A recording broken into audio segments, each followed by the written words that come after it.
I now welcome our final witness this afternoon.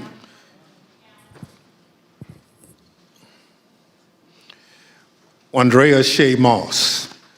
Ms. Moss worked in the Department of Registration and Elections in Fulton County, Georgia, from 2017 until 2022.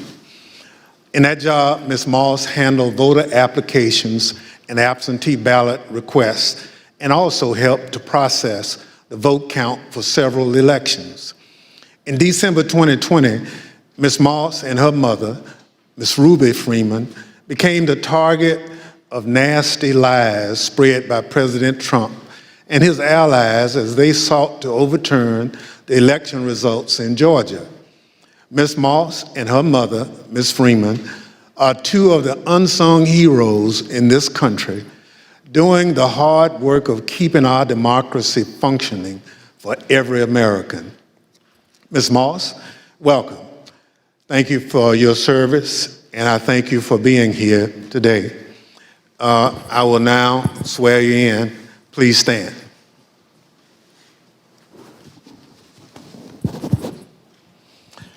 Do you swear or affirm on the penalty of perjury that the testimony you're about to give is the truth, the whole truth, and nothing but the truth, so help you God?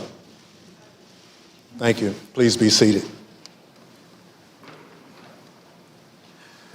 Let the record reflect that the witness answered in the affirmative. Ms. Moss, thank you very much for being here today. I understand that you are here along with your mother today. Would you like to introduce your mama?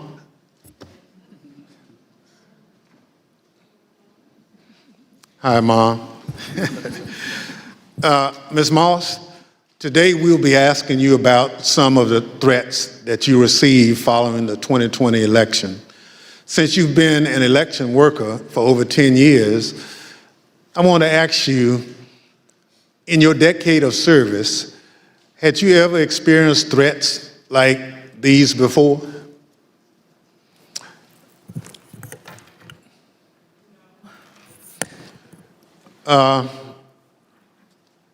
Don't be nervous, I understand. So, and I want to make sure that the record reflects that you've done it for quite a while and you never received a threat, and your answer was no.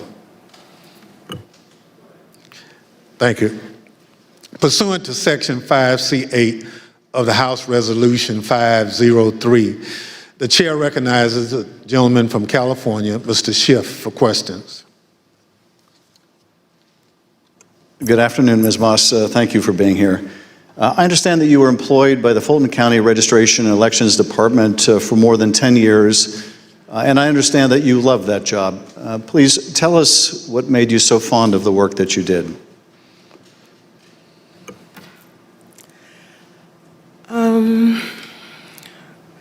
Well, I've always been told by my grandmother how important it is to vote, and how people before me, a lot of people, older people in my family, did not have that right. So what I loved most about my job were the older voters. Younger people could usually do everything from their phone or go online, but the older voters like to call, they like to talk to you, they like to get my card, they like to know that every election I'm here. And like even college students, a lot of parents trust in me to make sure their child does not have to drive home. They'll get an absentee ballot, they can vote, and I really found pleasure in that. I liked being the one that, you know, if someone can't navigate my voter page, or, you know, they want a new precinct card and they don't have a copy machine or a computer or all of that, I could put it in the mail for them. I was excited always about sending out all the absentee ballots for the elderly and disabled people. I even remember driving to an hospital to give someone her absentee application. That's what I love the most. So you really enjoyed helping people vote and participate, and that was something, the right to vote, that your grandmother taught you was precious. Yes. Well, I know the events that we're here to talk about today are incredibly difficult to relive. Your proud service as an election worker took a dramatic turn on the day that Rudy Giuliani publicized a video of you and your mother counting ballots on election night. President Trump, Rudy Giuliani, and others claimed on the basis of this video that you and your mother were somehow involved in a plot to kick out observers, bring suitcases of false ballots for Biden into the arena, and then run them through the machines multiple times. None of that was true, was it? None of it. I'd like to show you some of the statements that Rudy Giuliani made in a second hearing before the Georgia state legislators, a week after that video clip from State Farm Arena was first circulated by Mr. Giuliani and President Trump. I want to advise viewers that these statements are completely false and also deeply disturbing. Tape earlier in the day of Ruby Freeman and Shaye Moss and one other gentleman quite obviously surreptitiously passing around USB ports as if they're vials of heroin or cocaine. I mean, it's obvious to anyone who's a criminal investigator or prosecutor they are engaged in surreptitious illegal activity again that day. And that's a week ago, and they're still walking around Georgia lying. They should have been questioned already. Their places of work, their homes should have been searched for evidence of ballots, for evidence of USB ports, for evidence of voter fraud. That video was from Rudy Giuliani's appearance at a Georgia State Senate hearing on December 10. How did you first become aware that Rudy Giuliani, the president's lawyer, was accusing you and your mother of a crime?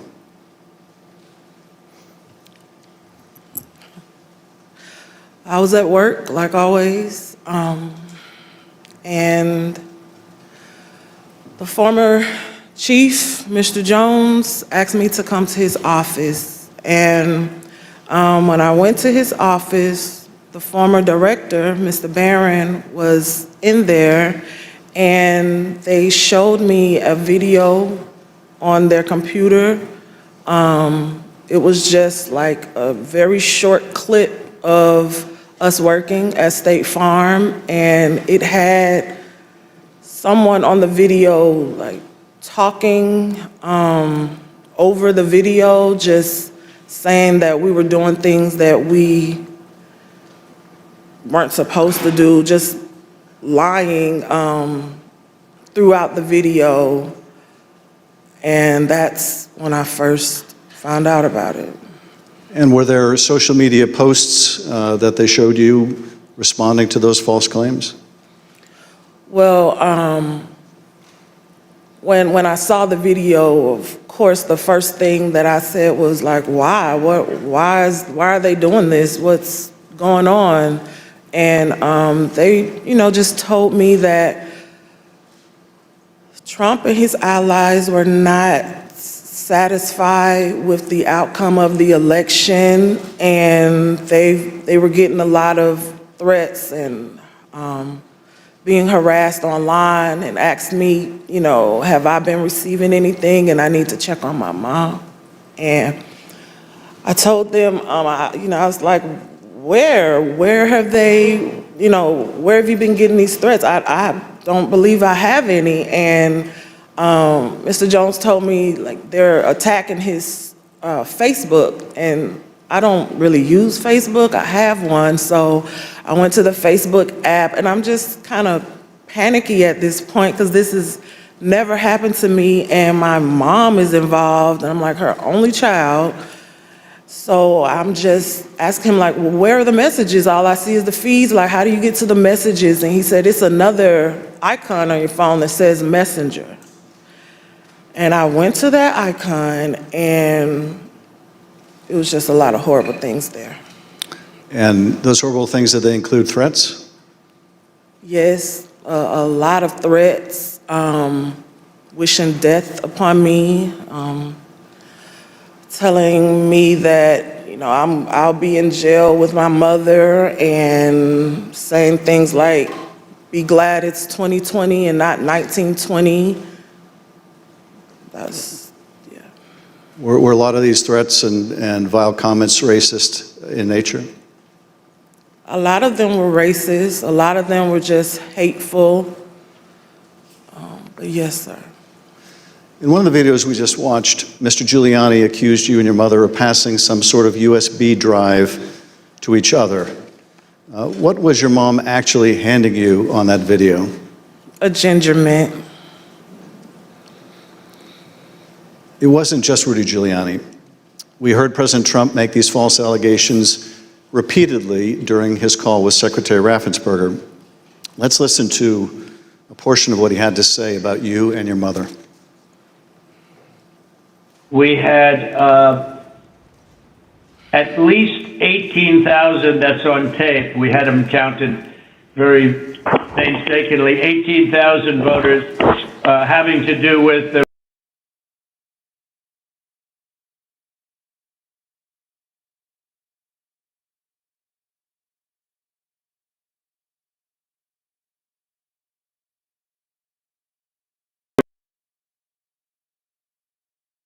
Describe what you experienced listening to former President Trump attack you and your mother in a call with the Georgia Secretary of State. I felt horrible. I felt like it was all my fault. Like, if I would have never decided to be an elections worker, like, I could have done anything else, but that's what I decided to do. And now people are lying and spreading rumors and lies and attacking my mom. I'm her only child. Going to my grandmother's house. I'm her only grandchild. And my kid. It's just, I felt so bad. I just felt bad for my mom, and I felt horrible for picking this job and being the one that always wants to help and always there, and never missing not one election. I just felt like it was my fault for putting my family in this situation. Well, it wasn't your fault. Your mother was kind enough to come speak with us earlier. Let's listen to her story in her words. My name is Ruby Freeman. I've always believed that when God says that he'll make your name great, but this is not the way it was supposed to be. I could have never imagined the events that followed the presidential election 2020. For my entire professional life, I was Lady Ruby. My community in Georgia, where I was born and lived my whole life, knew me as Lady Ruby.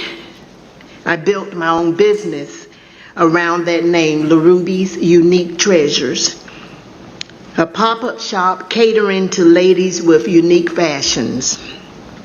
I wore a shirt that proudly proclaimed that I was, and I am, Lady Ruby. Actually, I had that shirt on. I had that shirt in every color. I wore that shirt on Election Day 2020. I haven't worn it since, and I'll never wear it again. Now I won't even introduce myself by my name anymore.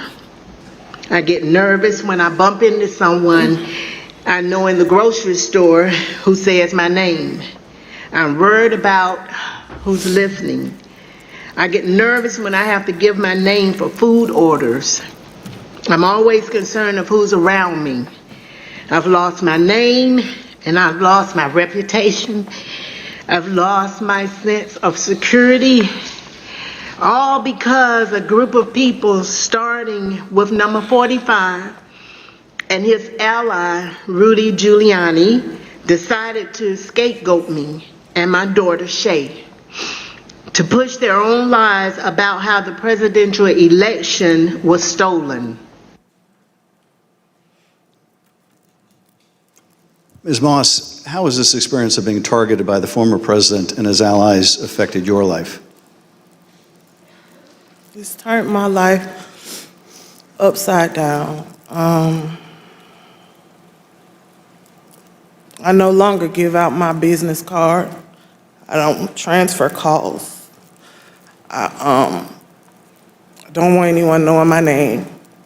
I don't want to go anywhere with my mom because she might yell my name out over the grocery aisle or something. I don't go to the grocery store at all. I haven't been anywhere at all. I've gained about 60 pounds. I just don't do nothing anymore. I don't want to go anywhere. I second guess everything that I do.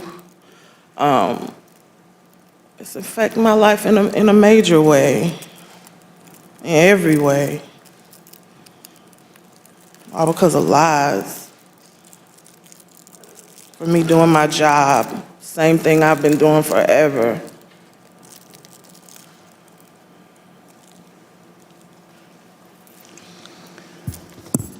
Your mother also told the select committee about how she had to leave her own home for her safety and go into hiding after the FBI told her that it would not be safe for her there before January 6th and until the inauguration. Let's listen to a clip of her story in her own words. Around the week of January 6th, the FBI informed me that I needed to leave my home for safety. And I left my home for safety around that time. Understood. How long did you stay out? Did you remain outside of your home for your own safety? I stayed away from my home for approximately 2 months. It was horrible. I felt homeless. I felt, I can't believe this person has caused this much damage to me and my family. To have to leave my home, that I've lived there for 21 years. And, I'm having to have my neighbors watch out for me, and I have to go and stay with somebody. It was hard. It was horrible. And that your conversation with the FBI about needing to leave your home for your own safety, or perhaps recommending it, if you remember, was there a specific threat that prompted that, or was it the accumulation of threats that you had received? What prompted it was getting ready to, January 6th was about to come, and they did not want me to be at home because of all the threats and everything that I had gotten. They didn't want me to be there in fear of, the people were coming to my home, and I had a lot of that, so they didn't want me to be there. Just in case something happened, I asked, how long am I going to have to be at home? And they said, at least until the inauguration. Ms. Moss, I understand that people once showed up at your grandmother's house. Tell us about that experience. I received a call from my grandmother. This woman is my everything. I've never even heard her or seen her cry ever in my life. And she called me screaming at the top of her lungs, like, Shaye, oh my God, Shaye, just freaking me out, saying that there were people at her home and they, they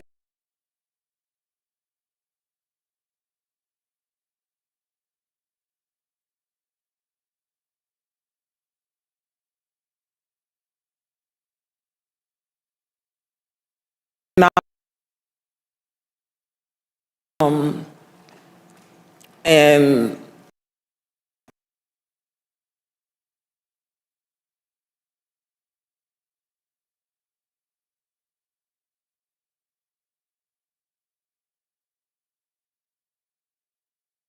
was just screaming. I told her to close the door. Don't open the door for anyone. And, she's a 70-something, I won't say year-old woman, and she doesn't like having restrictions. She wants to answer the door. She likes to get her steps in, walking around the neighborhood. And I had to tell her, like, you can't do that. You have to be safe. And she would tell me that at night. People would just continuously send pizzas over and over to her home, and they was expecting her to pay for these large amounts of pizzas, and she went through a lot that she didn't have to. And once again, it made me just feel so horrible. In addition to the personal impact this experience has had on you and your family, one of the things that I find most disturbing is how these lies discourage longtime election workers from continuing to do this important work. Tell us, if you would, of the other election workers shown in that State Farm Arena video and their supervisors. How many are still election workers in Fulton County? There is no permanent election worker or supervisor in that video that's still there. And did you end up leaving your position as well? Yes, I left. Ms. Moss, I want to thank you for coming in to speak with us and to thank you for your service to our democracy. What we have just played is a truly horrible and appalling sample, but just a sample of the things that were said about you and your mother following the election. I want to say how very sorry I think we all are for what you've gone through, and tragically, you're not alone. Other election workers around the country have also been the subject of lies and threats. No election worker should be subject to such heinous treatment just for doing their job. With your permission, I would like to give your mother the last word. Yes. We're just going to play the tape. There is nowhere I feel safe. Nowhere. Do you know how it feels to have the President of the United States to target you? The President of the United States is supposed to represent every American, not to target one.